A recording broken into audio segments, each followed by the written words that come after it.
डिंडोरी के नर्मदा तटों पर कभी कभी ऐसी आस्था भी देखने को मिलती है जिसे लोग देखकर चौंक जाते हैं। नर्मदा जी की ऐसी आस्था जिसमें अलग अलग 2 मासूम बच्चियां नर्मदा जी की पैदल परिक्रमा कर रही हैं। डिंडोरी के नर्मदा तटों में आए दिन नर्मदा परिक्रमा करते श्रद्धालु देखे जाते हैं। अब यहाँ 2 मासूम बेटियां जिन्हें अभी दुनियादारी की समझ भी नहीं है, अभी जिनके हाथों में किताबें होनी चाहिए, जिनके अभी खेलने कूदने के दिन हैं, उन नन्ही बेटियों की माँ नर्मदा में ऐसी लगन है कि वो सब कुछ छोड़कर पैदल नर्मदा परिक्रमा कर निकल पड़ी हैं। आपको जानकर हैरानी होगी कि भीषण गर्मी में अभी पारा 40 के ऊपर चला जाता है। लोग अपने घरों में एसी, कूलर, पंखे के सामने डटे रहते हैं। तब माँ नर्मदा की ये नन्ही भक्त 20 से 25 किलोमीटर प्रतिदिन का सफ़र पैदल तय करती है। पहले माही केवट से मिलिए, जिसकी उम्र महज 10 साल है। वो अपने पिता की बीमारी ठीक होने के बाद नाना नानी के साथ नर्मदा परिक्रमा कर रही है। माही को नर्मदा अष्टक व हनुमान चालीसा कंठस्थ है। जब माही मंत्रोच्चार करती है तो उसे सुनकर लोग अचंभित रह जाते हैं।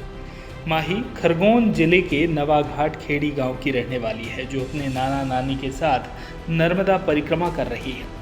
माही के नाना कोमल केवट बताते हैं कि 4 साल पहले माही के पिता लाइलाज बीमारी लकवा से ग्रसित हो गए थे, जिनका बहुत इलाज भी कराया लेकिन उनको आराम नहीं मिला।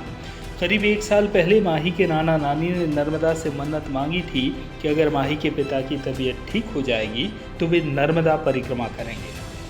मन्नत के कुछ दिनों बाद ही तबीयत में सुधार हुआ तो नाना नानी नर्मदा परिक्रमा पर निकल पड़े और उनके साथ माही भी जाने की जिद करने लगी और अपने पिता की तबीयत में सुधार की खातिर माही नर्मदा परिक्रमा पर निकल पड़ी।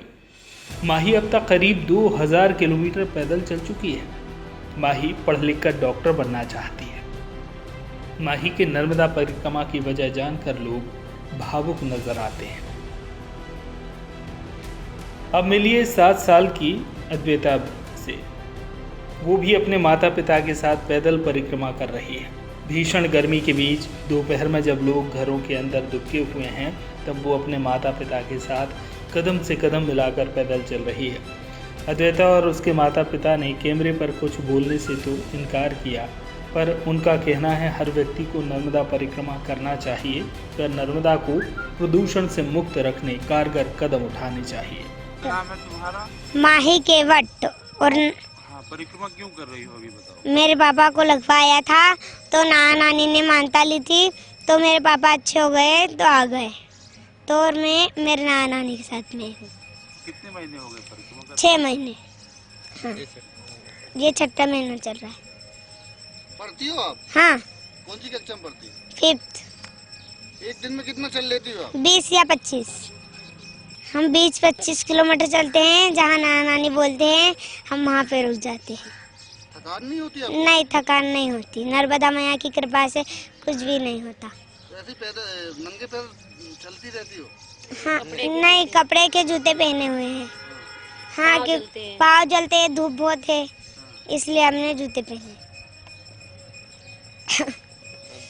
और क्या चाहती हो अभी आगे क्या करना चाहती हो आप? आगे तो डॉक्टर बनना चाहती हूँ। डॉक्टर बनना चाहती हो? हाँ। वही और इनको लकवा लगा था, इसलिए हमने मानता ले ली थी कि भाई मैया की कृपा से कभी सही हो जाएगा तो हम मैया परिक्रमा फिरेंगे। तो उनकी कृपा से अच्छा हो गया, हम परिक्रमा उठ रही। अब ये लड़की जब आई थी हमारे घर तो हमने उनको बोला है कि बेटा तू तेरी एक लड़की को भेज दे बड़ी को। तो बोलेंगे हाँ पापा ले जाना। तो ये लड़की बोलेगी हम चलेंगे। तो बड़ी लड़की वहीं रह गई और ये आ गई। नहीं, कोई परेशानी नहीं। उससे आने से तो हमको बहुत फायदा हो गया। हमको तो आरती भी नहीं आती थी।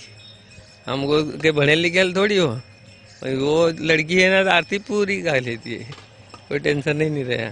कितना चल लेते हैं आप? हम 20-25 भी और 35 भी हो जाता हमारा, क्योंकि टाइम देगा। आश्रम आते, जैसा आश्रम दूर है कि भाई यहाँ से दूर है, तो दोपहर खाना खाते कथई और फिर हम चल देते आराम से। जहाँ आश्रम आते उसको तो पकड़ना पड़ेगा, नहीं तो इसमें रहते कहाँ। तो ऐसे आश्रम के हिसाब से चल लेते हैं। कहाँ से कहाँ तक? आप ही हम यहाँ जैसे यहाँ आए, ये कौन सा गांव है? डिंडोरी। यहाँ जाएंगे ओंकारेश्वर महादेव जी को जल जलाएंगे, वहाँ हमारा खत्म हो जाएगा। हम पूरे समुद्र से घूम के आ रहे, सुरपानी झाड़ी, गुजरात, महाराष्ट्र, इधर से घूम के और मैया को जल इधर चढ़ाया अमरकंटक से, और अमरकंटक से वापस यहाँ है। अब यहाँ से हम नीचे जा रहे हैं। डिंडोरी से राजेंद्र तंतवाई की रिपोर्ट।